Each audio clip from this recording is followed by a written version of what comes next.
हवाई जहाज का वो राज जो पायलट कभी आपको नहीं बताते, वो राज जो हर उड़ान में आपके साथ होता है, लेकिन कोई बताता नहीं, न अनाउंसमेंट में, न टिकट पर, न किसी सेफ्टी कार्ड पर। और आज वो राज खुलने वाला है। आंखें बंद करिए। आप एक सीट पर बैठे हैं। नीचे सिर्फ 30,000 फीट की खाली हवा है। बादलों के बीच एक विशाल मेटल ट्यूब में बैठे हैं और आपके ठीक बगल वाली खिड़की के बाहर उन पतले से दिखने वाले पंखों में हजारों लीटर विस्फोटक ईंधन यानी फ्यूल भरा हुआ है। क्या कभी आपके मन में यह डर आया है कि इंजन के इतने करीब इतना सारा पेट्रोल जैसा ज्वलनशील पदार्थ रखना कितना खतरनाक हो सकता है? और उससे भी ज्यादा हैरान करने वाली बात तो तब होती है जब वही सैकड़ों टन वजनी हवाई जहाज 270 किलोमीटर प्रति घंटे की रफ्तार से जमीन से टकराता है और सारा दबाव उन चंद रबर के टायरों पर आ जाता है जो शायद आपकी कार के टायर से बहुत बड़े भी नहीं दिखते। क्या आपने कभी सोचा है कि वो टायर उस धमाके जैसे इंपैक्ट को झेलकर फटते क्यों नहीं? आज हम विमान के उन्हीं हिस्सों की गहराई में उतरेंगे जिन्हें हम अक्सर नजरअंदाज कर देते हैं, लेकिन असल में वही इंजीनियरिंग के वो सबसे खतरनाक और चुनौतीपूर्ण मोर्चे हैं जो आपको आसमान में सुरक्षित रखते हैं। अक्सर जब हम किसी हवाई जहाज को देखते हैं तो हमें लगता है कि इसका मुख्य शरीर यानी फ्यूजलेज ही सबसे सुरक्षित और मजबूत जगह है।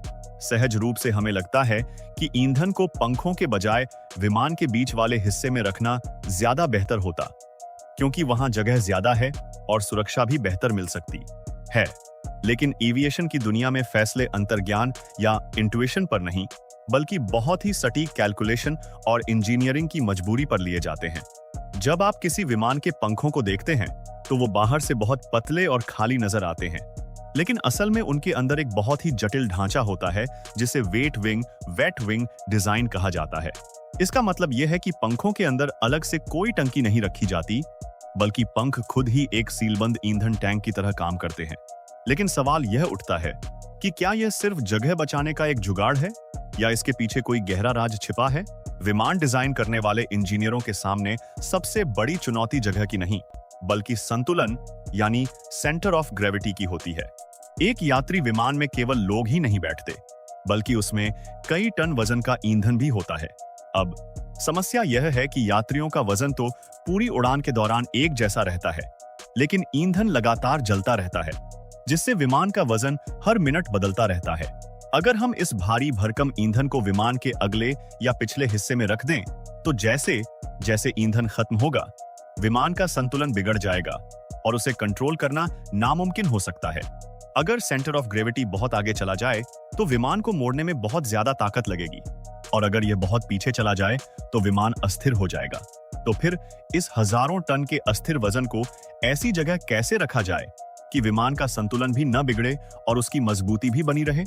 इंजीनियरों ने इस समस्या का समाधान पंखों में ढूंढा। पंख विमान के उस हिस्से के बहुत करीब होते हैं जहां से लिफ्ट यानी उसे ऊपर उठाने वाली ताकत पैदा होती है। जब ईंधन पंखों में रखा जाता है तो इसके जलने से विमान के संतुलन पर बहुत ही कम असर पड़ता है, जिससे पूरी उड़ान के दौरान पायलट को लगातार सुधार करने की जरूरत नहीं पड़ती। लेकिन क्या आप जानते हैं कि ईंधन भरने और उसे जलाने का भी एक बहुत ही सख्त नियम होता है? उदाहरण के तौर पर बोइंग 737 जैसे विमानों में 3 मुख्य टैंक होते हैं, 2 पंखों में और 1 बीच में। नियम यह कहता है कि अगर बीच वाले टैंक में ईंधन है तो उसे सबसे पहले जलाया जाएगा। ऐसा इसलिए किया जाता है ताकि पंखों में वजन बना रहे। जैसे ही बीच का टैंक खाली होता है, सिस्टम अपने आप पंखों के ईंधन का उपयोग शुरू कर देता है। यह सब इसलिए किया जाता है ताकि पंखों पर पड़ने वाला दबाव हमेशा कंट्रोल में रहे। यहाँ एक बहुत ही दिलचस्प और थोड़ा अजीब लगने वाला तथ्य सामने आता है। उड़ान के दौरान जब हवा पंखों को ऊपर की ओर धकेलती है तो विमान का भारी शरीर यानी फ्यूजलेज उन्हें नीचे की ओर खींचता है। ऐसे में पंख ऊपर की ओर मुड़ने की कोशिश करते हैं। अब सोचिए, अगर ये पंख खाली होंगे तो इन पर तनाव बहुत ज्यादा होगा, लेकिन जब हम इनमें भारी ईंधन भर देते हैं तो वह ईंधन एक काउंटरवेट की तरह काम करता है और पंखों को ऊपर मुड़ने से रोकता है। यानी ईंधन सिर्फ ऊर्जा का स्रोत नहीं है, बल्कि वह विमान के ढांचे को मजबूती देने वाला एक सक्रिय हिस्सा भी है। कभी कभी आपातकालीन स्थिति में विमान को सुरक्षित लैंडिंग के लिए अपना वजन कम करना पड़ता है, जिसे फ्यूल डंपिंग कहते हैं।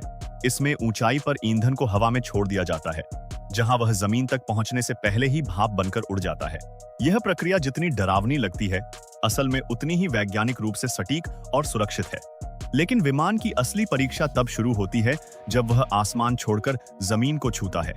लैंडिंग के वक्त एक विशाल मशीन, जिसका वजन सैकड़ों टन हो सकता है, 250 से 270 किलोमीटर प्रति घंटे की रफ्तार से रनवे पर उतरती है।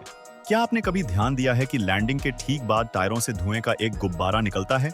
वह धुआं किसी खराबी का संकेत नहीं है, बल्कि वह उस भयंकर घर्षण यानी फ्रिक्शन का नतीजा है जो तब पैदा होता है जब एक स्थिर टायर अचानक 270 की स्पीड पकड़ने की कोशिश करता है। चंद सेकंड के भीतर टायर की सतह का तापमान 150 से 200 डिग्री सेल्सियस तक पहुंच जाता है। अगर आपकी कार का टायर इस गति और वजन के साथ जमीन से टकराए तो वह शायद पलक झपकते ही फट जाएगा।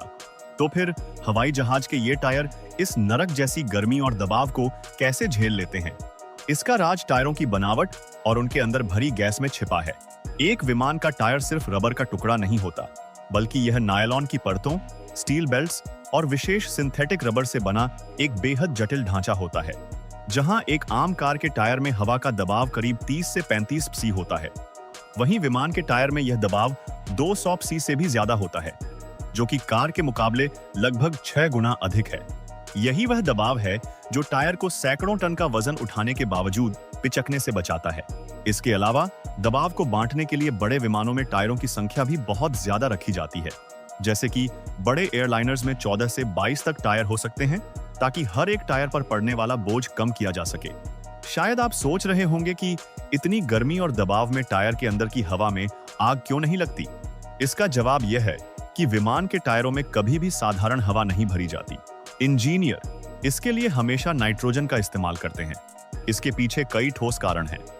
पहला यह है कि नाइट्रोजन में नमी नहीं होती, जिससे 10 किलोमीटर की ऊंचाई पर 50 डिग्री तापमान में भी टायर के अंदर बर्फ नहीं जमती।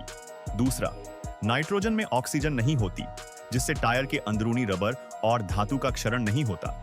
और सबसे महत्वपूर्ण बात यह है कि नाइट्रोजन आग को सहारा नहीं देती, जिससे अत्यधिक गर्मी के बावजूद टायर के अंदर विस्फोट होने का खतरा नहीं रहता। यह नाइट्रोजन ही है जो टायर के दबाव को स्थिर रखती है, चाहे बाहर का मौसम कैसा भी हो। हवाई जहाज की यह इंजीनियरिंग हमें सिखाती है कि सुरक्षा अक्सर उन जगहों पर छिपी होती है जहां हम उसे देख भी नहीं पाते। पंखों में भरा ईंधन और टायरों में छिपी नाइट्रोजन, ये सब चुपचाप पीछे काम करते रहते हैं ताकि आपकी यात्रा सुखद और सुरक्षित बनी रहे। एविएशन इंडस्ट्री अब और भी हल्के और मजबूत मटेरियल पर काम कर रही है ताकि इन खतरनाक माने जाने वाले हिस्सों को और भी सुरक्षित बनाया जा सके। जब आप अगली बार किसी विमान में बैठें, तो एक पल के लिए उन पंखों और टायरों के बारे में जरूर सोचिएगा, जो विज्ञान और इंजीनियरिंग की सीमाओं को हर दिन चुनौती देते हैं। क्या आपको लगता है कि भविष्य में बिना ईंधन के चलने वाले इलेक्ट्रिक विमान इन पंखों के डिजाइन को पूरी तरह बदल देंगे? यह सोचना वाकई रोमांचक है। अगर आपको यह डीप डाइव पसंद आई हो, तो इस तरह की और भी तकनीकी कहानियों के लिए सब्सक्राइब जरूर करें।